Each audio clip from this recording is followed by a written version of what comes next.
If you are visiting for the first time, please sign up out front, take one of those green folders. You can put your email down and you can get on our email list. You get one email a week. It's not that hard to read. You could even delete it if you want to, but it'll keep you up to date. Whether this is your first time here, your 100th, your 1000th, welcome. And we hope that you will find ideas that touch your heart, questions that stretch your mind, and reason to hope in a world that desperately needs it. And now, please join me in our chalice lighting.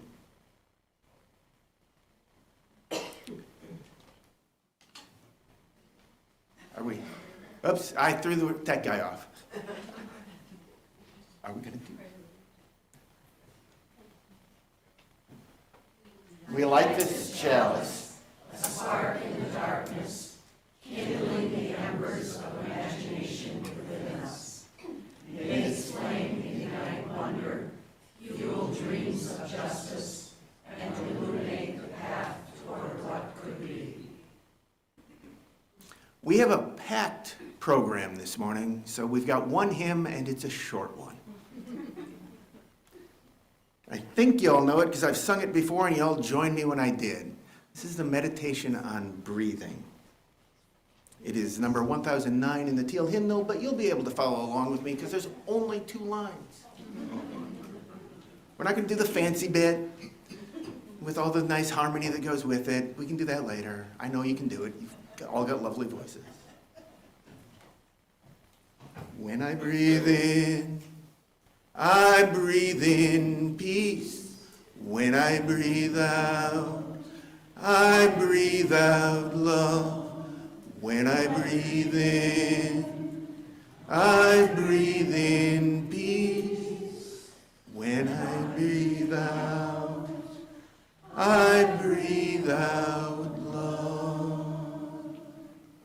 Our worship theme for the month of May is imagination. To breathe in peace, to breathe out love, requires us to imagine a world where peace is possible, where love matters. We only make that world by imagining it can be there. I have, as is our wont, a bunch of announcements. The first is we're busy after church today, as is often the case. The music committee will meet in the fireside room. Social Action Racial Justice will meet in the conference room. And there is a meeting for the parents of kids who will be in OWL next year in the fellowship hall. That'll be at 12:30. You won't be meeting during social hour and trying to talk around all of that. But so now you've been told where you need to go after the meeting, after service. Richard will lead meditation on Wednesday for our centering time on Wednesday at 5:30 downstairs. Second Thursdays is hosting a conversation about housing with a guest speaker from Common Bond Housing on Thursday night. There's details in the May Unison. And next, we have an announcement from Steve.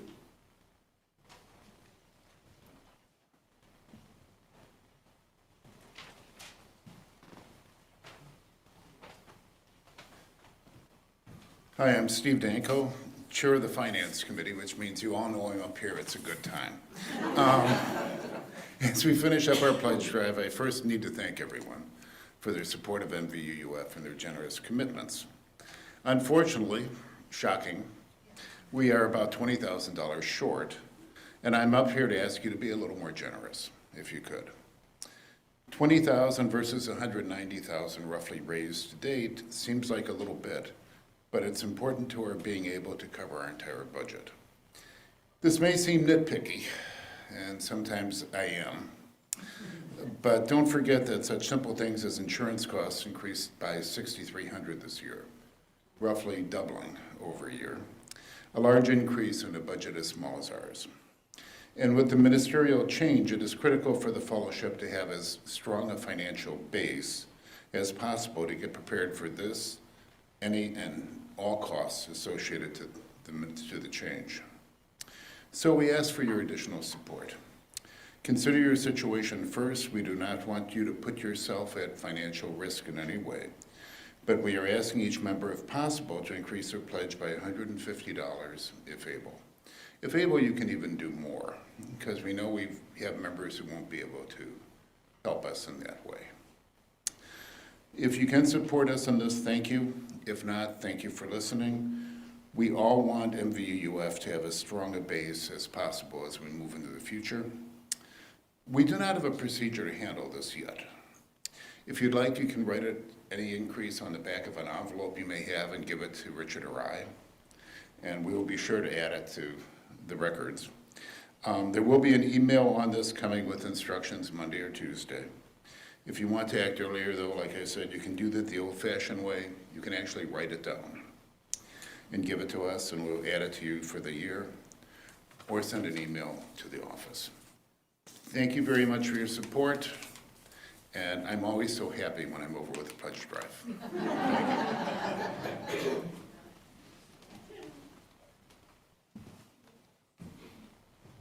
Thank you, Steve. I have served, well, I got out of it at some point in seminary, but served for 10 years in the same role at my church. It's always awkward to come up and ask for money, but I reminded people at Merging Waters time and again, we don't like talking about money in the Midwest.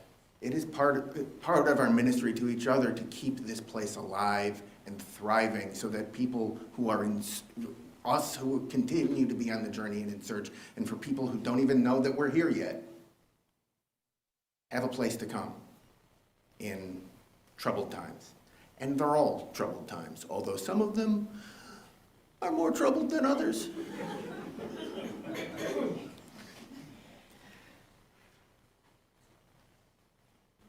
We gather each week in this space together. Most weeks we take time to individually share our joys and our sorrows, but I already warned you we have a packed program today. And so we are not going to pass the mic around today for individual joys and sorrows, but I would like you all each to take a moment, to take a breath, and to think whatever your joy or your sorrow is into this space, this place we make holy together.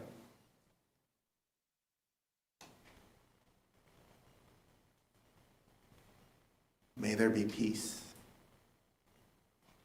May there be love. Blessed be. And now, for a big shared joy, Linda.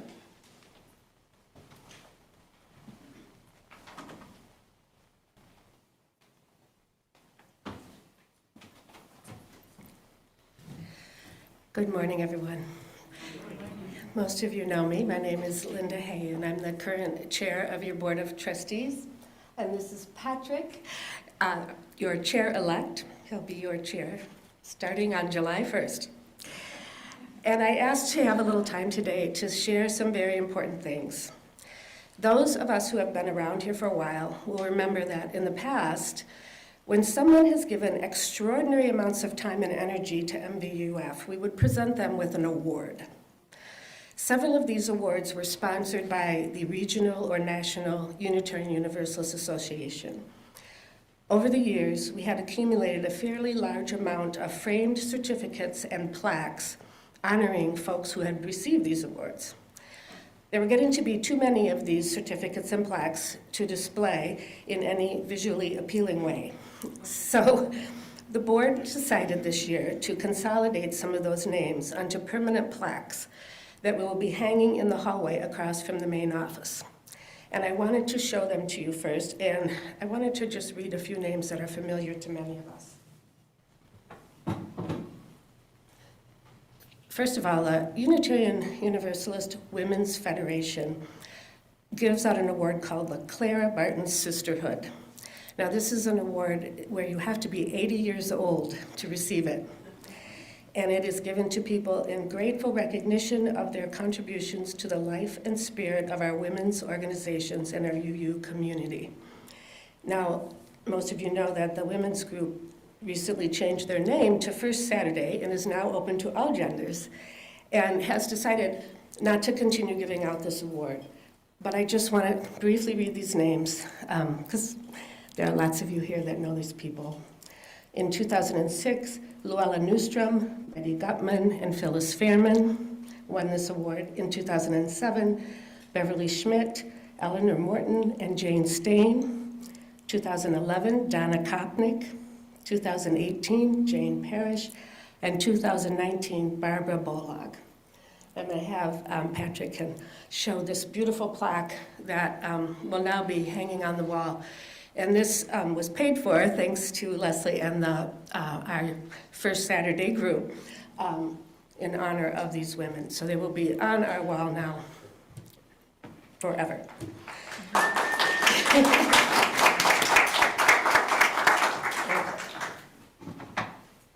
Now, the regional branch of the Unitarian Universalist Association used to be called the Prairie Star District. And they gave out 2 awards to some of our people. One was called the Keeping a Faith Award. It was honoring those who had worked to keep Unitarian Universalism alive in their community. 2005, George Fairman won this award. 2006, Luella Newstrom. And 2010, Kathy Park.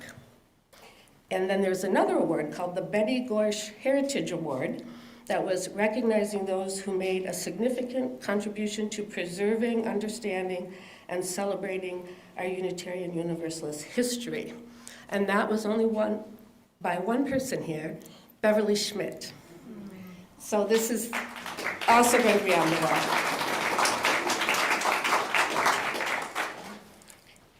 So these are people who have worked very hard to create this community that we have now. I believe all those names I read are now gone, but except Beverly. Yes, you're right. Sorry. Not Beverly, of course. I'm so sorry. Another award that in the past was sponsored by the Prairie Star District was called the Unsung Unitarian Universalist Award. And the criteria for this award, I got right off of the old plaque. The Unsung UU Award affirms those whose actions inspire, support, and express Unitarian Universalism, but have not been previously recognized. This award is given to a person or group whose lifetime activities have made a significant contribution to the cause of Unitarian Universalism. Now, churches would nominate people who had given many, many, many hours of time and energy behind the scenes, doing background work that often isn't visible to the wider congregation. Now, several of our former members were honored over the years, and we do have still individual plaques that we will be rehanging on the wall across from the main office. All the people that previously received that award, so I'm not going to read those names today. And unfortunately, the Prairie Star District no longer exists, and neither does the award. But we think that this tradition is extremely important, especially because there are 2 people here at MBUR who are deserving of this, what we call Unsung Hero Award. Steve and Jean Danko, would you please come up?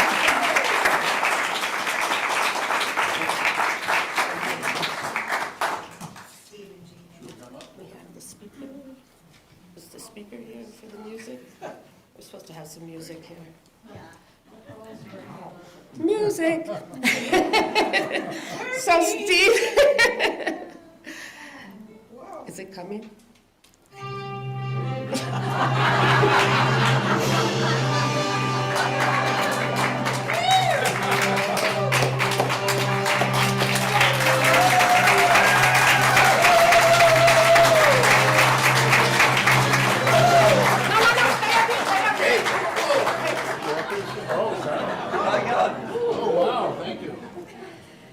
Steve and Jean have been members of MBUF since 1982. When I first started attending here in the late 1990s, Steve and Jean were some of the first people I met, and they were always here doing everything. In fact, when I tried to collect information on everything they've done, it was hard to do because they have not sought or received recognition over all these years. They sit quietly in their spot, always in the same spot, every Sunday. But I can tell you what I do know. Steve and Jean both served on the Board of Trustees for many, many, many terms. Both have been former board chairs. Steve has been chair of the Finance Committee for as long as I can remember. I don't even know how long. And that is a huge job that involves creating our budget and basically making sure we can pay all our bills. He also has worked on a number of grants, including the UUA building grant, which was critical to the remodeling of this building that you see right here. In 2000, Chalice Lighter grant and the Hannafel grant, all of which resulted in numerous financial opportunities that benefited us. Steve managed the rental property. I don't know if everyone knows, we own the house next door, and we have for many years. Steve managed that for when we first acquired it up until this recent transition. He is also the person to call for all of the operations here, issues here at the fellowship, from toilets to faucets, to replacing carpet, to installing parking lot lights. And along with another unsung hero, Mark Clary, Steve and Mark are the ones that make sure we have heat, air conditioning, and everything that is here in working order. They are the ones who get called when the alarm goes off, or there are plumbing emergencies.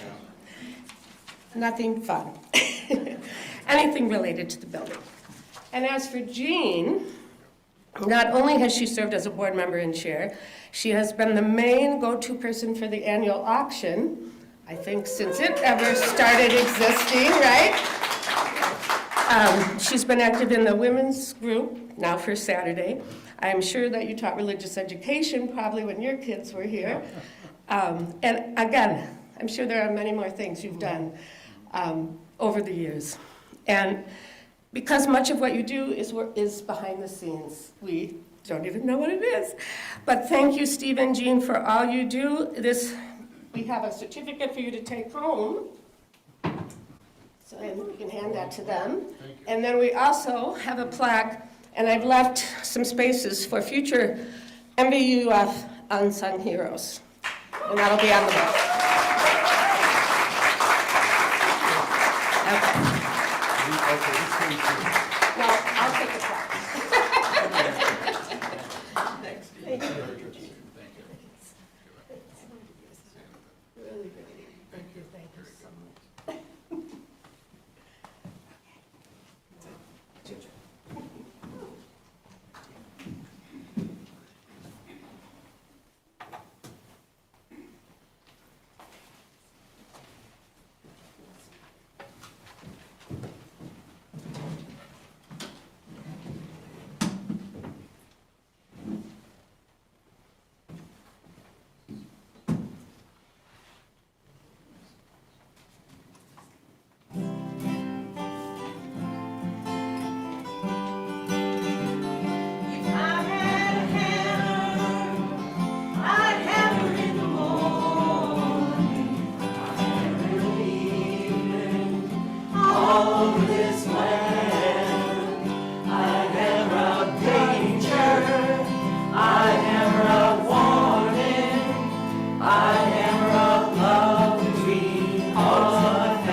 Another person we need to honor today is someone we all know.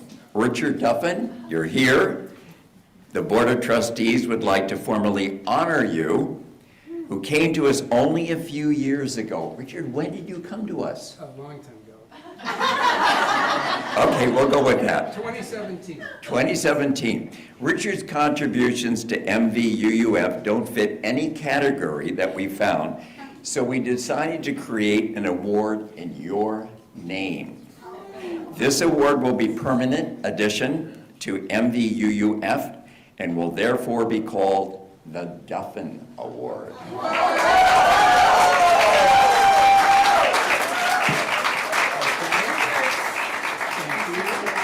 Richard, you are the first person to receive this special award that will recognize the commitment of long-serving volunteers who have gone above and beyond in their role and positively impacted the MVUUF community. Richard Duffin is invaluable to all of us here at MVUUF. He has many official and unofficial jobs here at MVUUF. As for just official jobs, he is our treasurer, a huge job in itself, writing up financial reports every month and reporting on our financial situation at every board meeting, and also serving on the Finance Committee. Richard is the chair of the Technology Committee, which he is a committee of only one. Oh, three now, okay. Every Friday and Saturday, excuse me, he puts together the service, all the video slides, sound, keeping the microphones in working order, etc. He does this even when he is out of town, and even if someone else is running the sound system on Sunday morning. This might require 1 hour or many hours of work and includes communicating with staff and many others. He has trained others on the use of our system. He arrives early every Sunday to set up all of this, and during the service he manages the sound and the Zoom and the YouTube and the projections. He does this also at other meetings and events. He was a vital member of the Vision 2025 group, which met for several months and developed a new logo and tagline for MVUUF, along with a detailed plan for going forward after the pandemic. And now he has headed up the new Vision 2028 group, which will continue this vital planning process for the future. And for unofficial jobs, here are just a few of them. He often leads meditation for the Centering Space on Wednesdays. Whenever there is a phone problem, he is called to work on it. If there is a lighting issue in the sanctuary, well, Richard can fix it. He fills in for our janitor if it's unavailable. I found out yesterday, on Wednesday, that he did a cleaning of the vacuum cleaner. Problems with computers, Richard is there. And in all addition to all of this last summer, the rental property next door became his full-time job. It's in that direction. He spent nearly every weekday for several months working to get the house ready for the new tenants. Not only did he provide countless hours of hard labor, he organized volunteers to help and treated them all with the utmost respect and appreciation. Jeannie Picos, our administrator and director of communications, wrote these words that all of us can agree with about Richard, and I quote, "Richard is always willing to lend a hand, but never insists on his own point of view. He brings a broad and deep knowledge of how organizations function. He understands the negotiation required to balance the many and sometimes competing wants and needs of the fellowship with the constraints of limited time and resources. He approaches people with genuine empathy, offering not only help, but thoughtful counsel and steady support. What sets Richard apart is the care he brings to every role he plays. He notices when others are overwhelmed and quietly steps in, without fanfare, and provides wisdom without ego. His presence is reassuring, his help is heartfelt, and his care for the work and the people doing it make all the difference. For all that you do, we present you with this golden hammer.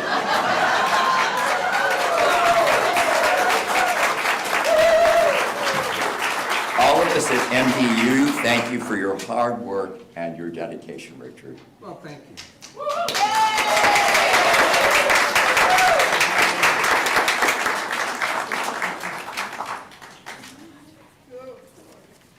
I'm exhausted.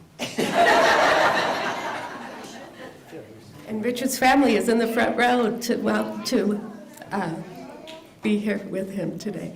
And there's cake after the service, thanks to Holly. All right. Stick around, you're not done. Stick around, Linda.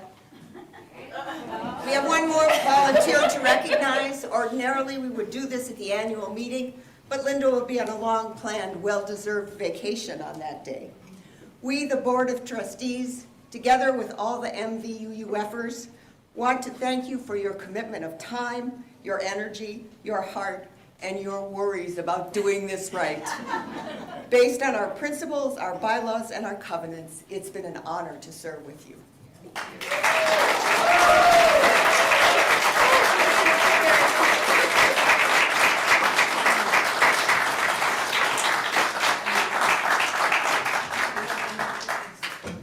Let's just leave these here for now.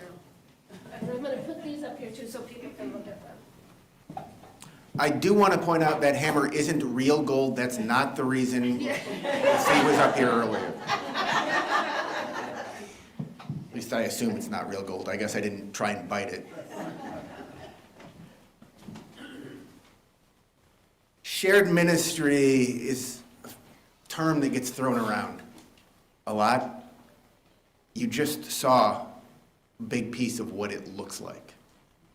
I've spent 3 years studying. I've spent 15 years on this path to be a minister. None of us do this alone. Laura knows that very well. You all have built this wonderful, strong faith community together. So, thank you to Steve and Jean, to Richard, Linda, and to all of you who make this place such a place I already miss.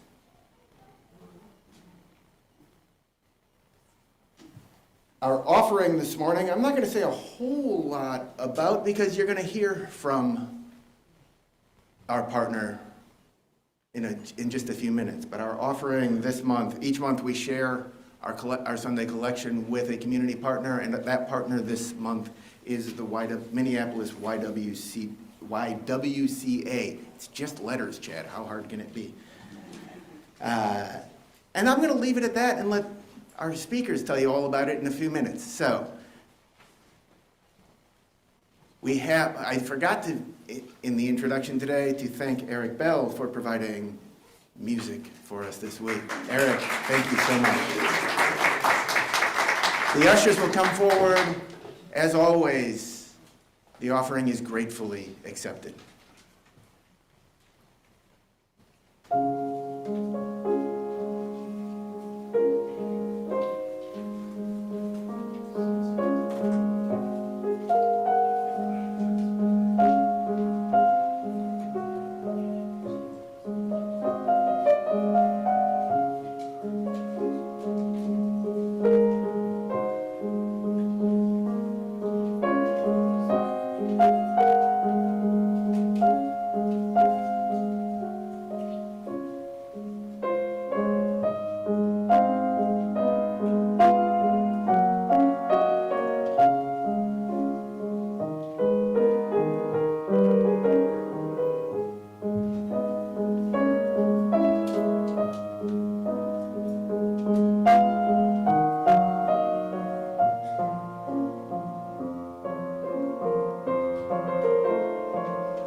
So our speakers this morning are Shelley Carthen Watson, who is president and CEO of the YWCA in Minneapolis, and Katie Rehani.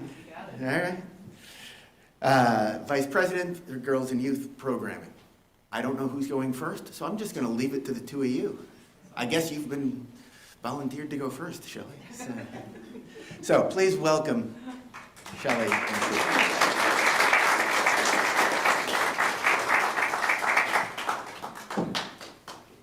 Good morning. Thank you so much for having us here today. We really appreciate it, and it's always a joy to be able to share the work that we do. Friends, and particularly my fellow brothers and sisters in Christ, so this is a really big treat for me. So, and I apologize because I do not have the full name of your church on the PowerPoint, but that is my error, not Katie, so you can blame me and not her. All right, let's go. So a lot of times people say to me, because I'm a recovering lawyer, they say, well, why would you switch and go work for fitness, and run some fitness center? And I tell them that's the YMCA. We are the YWCA, and it's the W that makes a difference. Because our mission is dedicated to eliminating racism and empowering women and ensuring peace, freedom, dignity, and justice for everyone. And we do that in a number of ways. We're part of a global network of almost 200 affiliate YWCAs all across the country, and we're also a part of the international YWCA, which is all over the world. And annually, we impact more than 18,000 people.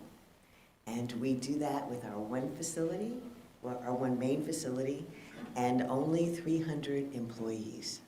So we are lean and mean, but we get the work done, and we try to make sure that our work creates a lasting impact in our community. And finally, our values eliminating racism and empowering women guide everything that we do. We take into account the needs of the community, whether we are the best partner to do them or whether there's someone else who could do them better, how we can contribute to address those needs, and how do we make sure that our impact continues not today, but tomorrow, despite changing social mores, despite executive orders. We just put our heads down and keep doing the work. Okay, next slide. So people, when they find out about our mission, they're often surprised. But the YWCA USA, is over 160 years old, and we've always been dedicated to doing that work. We founded YWCAs that were targeted toward communities of color, whether they were Native communities in Oklahoma, African American communities in Milwaukee, and Ohio, all over the country. And we, ahead of the curve in the United States, began recruiting African Americans for membership in the 1930s. We integrated our facilities nationally before the Civil Rights Act. We came out against lynching. We provided support to freedom riders. And we were one of the sponsors of the March on Washington. Can you hear me okay back there? No. Okay, thank you. All right, is that a little better? Okay, so we were one of the sponsors of the March on Washington. Next slide. And here in Minneapolis, we were often at the forefront of a lot of these initiatives that the national YWCA took on. We integrated our facilities long before they did. We had African American women on our board. When we had the Japanese internment, we provided settlement services to those families and housing for them. And let's see, what else do we do? I should know this. Okay. We were actually, downtown Minneapolis did not have a place where women could eat or work out. And so we opened our building downtown to provide that service for them, but we also were the first woman-owned building in Minneapolis. We had the first integrated pool in Minneapolis. In the 70s, we convened, we had our old facility, some of you may remember Lyman Lodge, out in the western suburbs. We had a convening there to discuss racial justice and what our role in the YWCA Minneapolis would be in that movement. And today, as you'll see in our next slide, we continue that work. We do it through our early childhood sitters. We do it through our girls and youth programs that you're going to hear about from Katie here. We have a racial justice department, a fitness center where we provide scholarships to address health disparities in our community, and a community hub. And so I'm going to tell you a little bit about those areas of our work and then turn it over to Katie so that she can tell you about our phenomenal girls and youth programs. Next slide. We have 5 early childhood education centers, 3 in Minneapolis and 2 in St. Paul. So we're not just limited to Minneapolis when it comes to our work. And as Katie will tell you, we actually serve girls all over the metro area and boys. Although I'm not supposed to say that. Katie is training me to say youth. I'm supposed to say youth. Youth, not kids, youth. But what's unique about our early childhood centers is that we have an incredibly progressive curriculum. And we're nationally known and have received awards for anti-bias curriculum. And it's not only in the materials that we use with our children, it's in the play as well, introducing them to different cultural traditions, and in the meals that we serve. We introduce them to different tastes and textures and spices so that they are prepared to be a citizen of the world. We also have a STEAM curriculum that starts in our toddler program. And every year it continues to progress. We have folks come in from the Bakken Museum to lead STEM experiments for them, but it's also embedded in all of their daily activities. Finally, we have We Care curriculum where we encourage them to think about things and people other than themselves. What can they contribute to our community? What role do they play in our community? Whether it's other people, whether it's nature, whether it's pretty much anything. And then finally, we have launched what's called conscious discipline, what allows our children to learn to sort of self-regulate their behavior and their emotions. What we have seen after COVID is there is so much stress on our families, and that trickles down to our youth and to our children in our early childhood centers. And so our goal is to help them understand why they have these emotions and how to deal with them when they arise.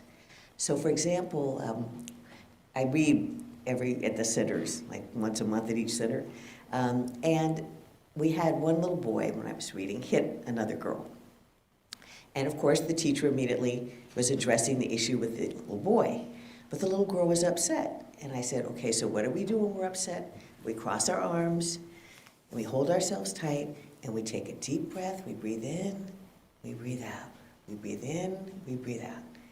And that helped to calm her. So by the time that boy was ready to issue the apology that he was required to give and understood why he needed to give it, she was able to receive it from him and was in a place to move on without having it continue to linger and bring everyone else in. And so those are some of the things that we really pride ourselves on, being pretty imaginative and progressive with our child care centers. And about 80%, 60% of our children are low income, but there is no achievement gap with our children. 94% of our babies test ready for kindergarten. And that's our answer to the achievement gap. Okay. I'm doing this with my phone, so it needs to recognize my face again. All right. Go to the next slide. And in addition, you've heard that childcare is such a critical need in our community. And one of the things that makes it difficult is that there's a severe shortage of qualified childcare teachers. And our response to this was to create workforce development and a workforce development program that actually trains childcare teachers. It is totally free. It is statewide. We figured out a way to do it virtually during COVID. But basically, it takes men and women who want to get their child care certification and trains them to do so. There's no requirement that they come to work for us afterwards. They can go work for whoever they want, although I'm still trying to figure out a way to convince them that they don't want to go anywhere else. But our goal is to make sure that this critical industry has all of the people they need But also, since our parents and our families, and a lot of families in the Twin Cities, struggle to afford childcare, struggle to afford basic necessities, it's really important that we do our share of trying to equip them to better have opportunities for economic advancement. And then a third way we do that that's connected with our childcare and for our employees is that we have agreements with 2 universities, the primary one being Western Governors University. So our employees, our early childhood parents, the parents and participants in our girls and youth programs, and our fitness members are eligible for scholarships for Western Governors University. And that's our way of doing our share of helping our community develop emotionally, economically, financially. So go to the next slide. And we don't forget about our mission or what brought us here. We have a racial justice and public policy department. We have a program called Include where we do consulting, inclusiveness consulting, and we were helping workplaces and organizations create more welcoming, open, inclusive, diverse workplaces long before it was fashionable. We were doing this probably about 35 years ago, and some of you may have heard of a program we did that was called It's Time to Talk, where we would bring in speakers and we would have conversations about race. We'd have the speaker, a keynote speaker, and then we would break in to groups to have further conversations about what was going on. And we paused it during COVID, but we did that for 27 years. And we're in the process of reimagining how that could look like and how we could bring in even more people to do that. But we also try to educate the community on various racial and social justice issues. For example, we had a forum on critical race theory. And we had speakers come in who explained to us what it was and, more importantly, what it wasn't. We've had speakers come in to talk about when there are issues arise in the community, like no-knock warrants, and exactly what those are, or just a variety of different topics. And we try to be responsive to what the community needs and what questions the community has and find resources to provide those to them. We also engage in public policy. We're at the Capitol advocating for workforce development funds, funds for childcare, because it is so hard for families. So if you take the childcare budget, 60% of our families are eligible for county assistance, right? And so that may cover probably, the parents can maybe afford to pay for 10%. Then you have the county CCAP funding on top of that. Where we come in is we raise money to provide the scholarships that close that gap between what the county funding provides and the total cost of childcare.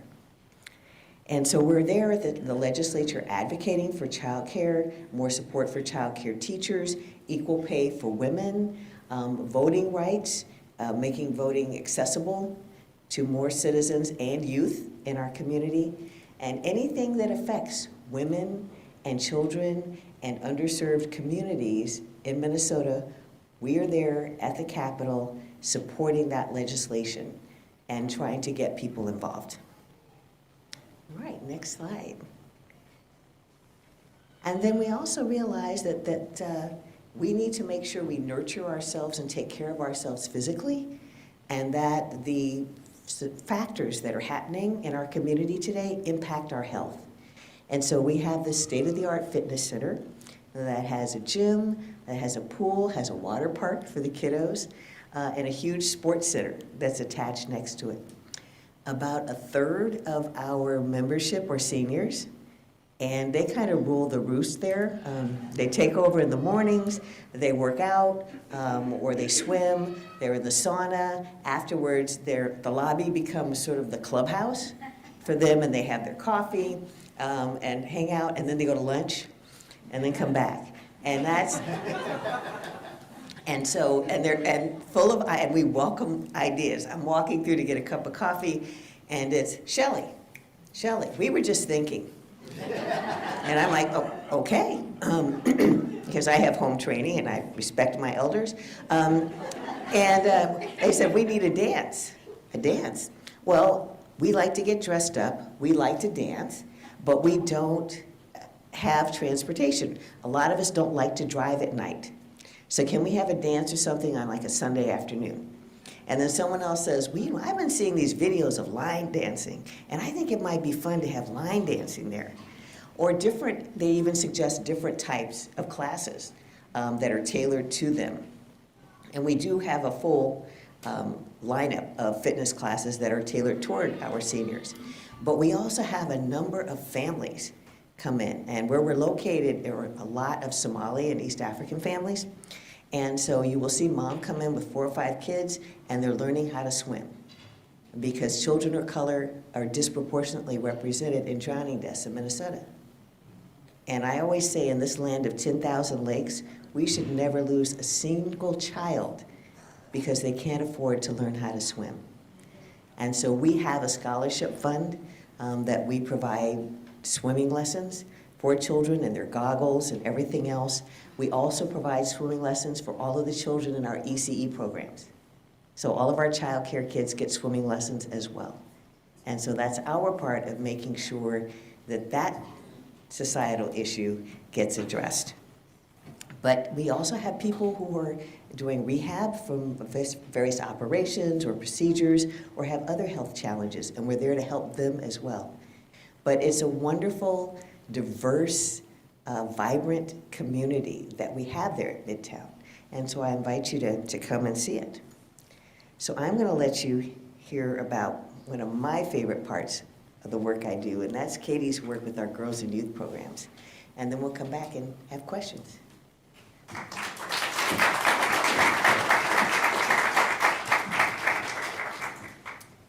we go to the next slide? Thank you. Good morning. I'm Katie Rehani. I'm the Vice President of Girls and Youth Department. I've worked with YWCA Minneapolis for 6 years. I relocated back to Minneapolis, having been gone from Minnesota for a number of years, and I chose YWCA Minneapolis. I wanted to work for this mission. I wanted to work for this organization. Fortunately, they had the opening, so I was able to get in and have been with them ever since. Our youth programs are really dynamic and operate across the Twin Cities, primarily though in Minneapolis. We serve 1,100 plus youth every single year at 25 different locations across all of our different program areas. In all of our programs, we're nurturing and cultivating confidence, relationships, power. We're developing young leaders so that they can make and affect change in their lives and in their communities. All of our programs do it a little differently. But the primary root of it all is to promote the lived experience, identities, and perspective of our young people. They are excellent. They're amazing. They're all the words, right? And so there's so much deficit right now. There's so much trauma, collective trauma that we're all experiencing. But so much that we talk about is rooted in the negative of what we don't have. Our youth have so much, and it's here to cultivate what we do have versus focusing on what we don't have, right? And so we do that through our strategies, if we could go to the next slide, of safety, community and leadership, future orientation, enrichment, and health. So those are the 5 key strategies that go across all of our youth programs. So while they all do something a little different, all different program delivery models, these are the core themes to all of our programs. When you look at safety, safety is so many different things: physical safety, emotional safety, all these different components. And so incidents of youth violence, this is interesting, it's a horrible fact actually. Incidents of youth violence, where youth are either the perpetrator of or a victim of violence, are 5 times higher in after school hours than they are during school day or at night. So that's so critical that we're grabbing youth in those after school hours and that they have a place to be. But place is harder and harder to come by as time goes on. Has any of you ever heard of third place space, the idea of third place space? For many of you, this is your third place space, a place separate from your work and your home, another place to go to. For youth, there's less and less opportunity to have that third place that doesn't involve a cost. They're often policed or policed out of spaces. Even going to a park as a group of young people is harder. Malls aren't the same space that they used to be. Places that you think about, where did you go and hang out and run around when you were a young person? Those spaces are harder and harder to come by now. And so we have to create those spaces. All of our youth programs are free to the youth, their families, and to our partners. And so in that, we're trying to overcome some of the barriers that otherwise youth would have in just being somewhere after school. Community and leadership, this is important. Again, there's so much I hear just this morning. I'm watching you all be in community with each other. I'm watching all the different leaders come up and pull you all together as a community. We're doing that same thing, cultivating our young leaders. There's so many ways you can do it, really natural ways of empowering youth in their voice and choice, and helping them understand that when they advocate for something, they should be listened to and responded to. So how can they then grow into a place of demanding to be listened to and respected and have their views respected? That can be a presupposition of choice with the youth work frame words there, but how do you give them options and then respond to whatever they choose? How do you do your surveys and reflections and change your program based off what youth want? One of our programs is really heavily rooted in STEM, but the past couple of years, it's a girls-based program that they said they want more financial literacy. They love budget workshops. It's wild. They love budgeting things. So yeah, we can bring you around and do some budgeting maybe with them. And so we shifted our curriculum. We shifted the delivery model to do more focused work on budgeting. And then that leadership component is a root of all of the stuff that we do as well, providing opportunities for youth to have a role in their day-to-day where they get to be seen as a leader amongst their peers. It really also helps us as staff when we're not being the true leader for everything, and then our youth get to be that. Future orientation, this is rooted in that idea that I just looked at the time. There's not one way of having a future. It's not just to graduate high school. That's not for everybody. It's not to go to college, that's not for everybody, but our future is that do we have goals? Can we see a future for ourselves? Again, collective trauma makes it harder and harder to see a future for yourself. How can we create space where you are future oriented? That's what we're looking at versus creating the goal for that young person. Enrichment, are we having fun? Are we playing? Are we learning new things? Are we exposing people to new opportunities that they otherwise wouldn't have? Whether it's visiting Cargill, genuinely like a very exciting field trip that can be, and otherwise they wouldn't see themselves there. Or is it they're doing a STEM robotics lab or 3D printing Dungeons and Dragons figurines and then learning how to play Dungeons and Dragons. It's really wide ranging what we get to do for fun in the programs. And then health, holistic health is really critical in all of our programs. In one of our programs, we're using the 8 dimensions of wellness as the foundation for that. For health. And so instead of the binary of nutrition and exercise, which often get honed in on for health, we're also looking at occupational health, financial health, spiritual health, emotional health, all these other pieces that if they're out of balance, the wheel stops rolling. So we need to help youth focus on all those aspects of themselves, not just exercise, not just nutrition, to have their health move forward. I'm recognizing the time is really tight right now, so I think that's where I'll leave it. But we do have 7 different program areas. They're listed differently in there. But we have 7 different programs operating at schools and at our Midtown Community Center. Some of them we're really looking at how we're being inclusive of all identities. So whether that's your gender identity, your sexual orientation identity, your racial and ethnic identities, how are we raising you to be in a space where you get to express that and explore that and come to appreciate those parts of your identity and be in community with each other. Yeah, so I think that's where we're at with this. Our call to action is that all of these things, like I said, are provided free to our program participants and our partners and rely on a lot of support. And I think just so many of the connections between what you did this morning to what our programs are so clear, rooted in community. I keep saying that same thing. But it's so important that we keep providing these spaces for our young people to thrive. Thank you.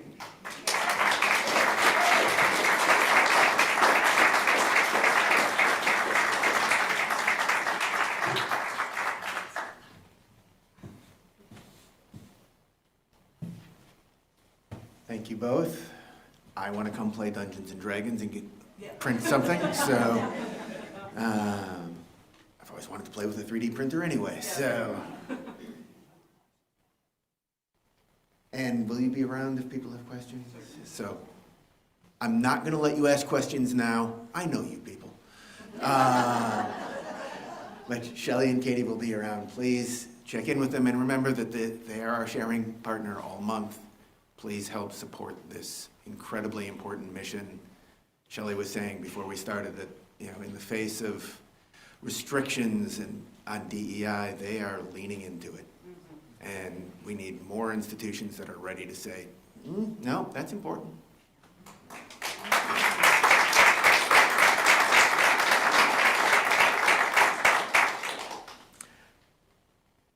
Now let us extinguish the chalice with the words we share each week at this point in the service. We extinguish this flame, but not the light of truth, the warmth of community, or the fire of commitment.